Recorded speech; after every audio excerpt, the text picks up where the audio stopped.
So let's talk about the advantages of functional programming. If someone's doing OOP now, and they think it's great, it's their muscle memory, it's hard-coded to OOP, and you're trying to say, listen, there's another way of thinking about this, the functional way of thinking about this. What kind of advantages would you think they'd get from switching to a more functional approach to programming? So I want to push back on that because I'm not advocating that they switch. I'm saying you don't have to give up the way you're doing it.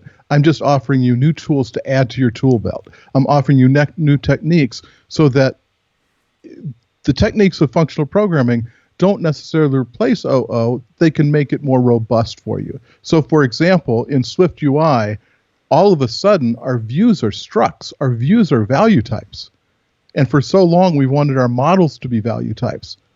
Well, if nothing changes in an app, then the app doesn't do anything. So we do need to violate this no mutability anywhere. And so we have sort of a GUI middle. And it's the middle guy, the controller or the view model or whatever you want to call it, that's where we're doing some of the changing.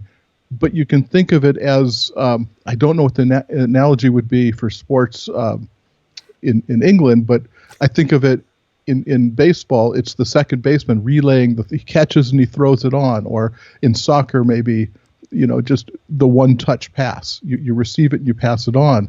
So that's the middle. The middle doesn't do that much, but it translates so that it can speak to both ends. That's MVC. It's not much different than we've done before. So I'm not asking you to give everything up.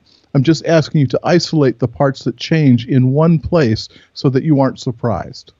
Okay, so they do adopt a slightly more functional approach. As you say, not rip and replace, but bringing functional programming techniques and tools into their existing workspace. Still, the question is there, what kind of advantages would they see from having that functional approach or a more functional approach?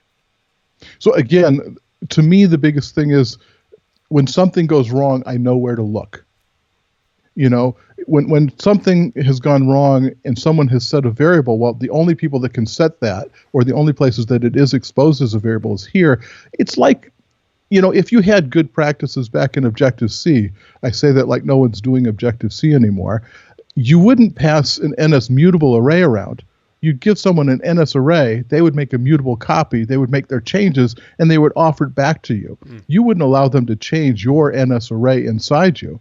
And it's sort of formalizing that sort of behavior that formalizing a lot of good practices. And the other thing I want to say is it's not new.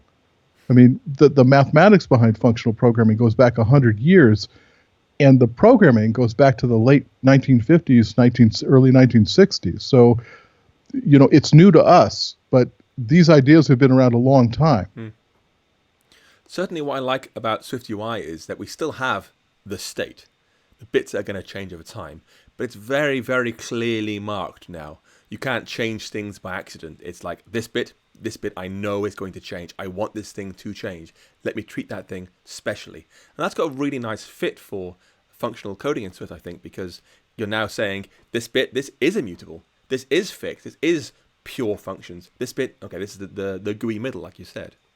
And the nice thing about state is, in general, we mark state private because I'm the only one that's holding on to this thing that changes. No one else gets to see it. Someone has initiated an action through a button press or entering text, and maybe that's changing my state. But the other thing is we can replace that state with, say, a class instance, and then use observable and observed to see changes there. So Swift UI is very good at making us be careful, and now when we mix that with combine, oh my goodness, it's a new world.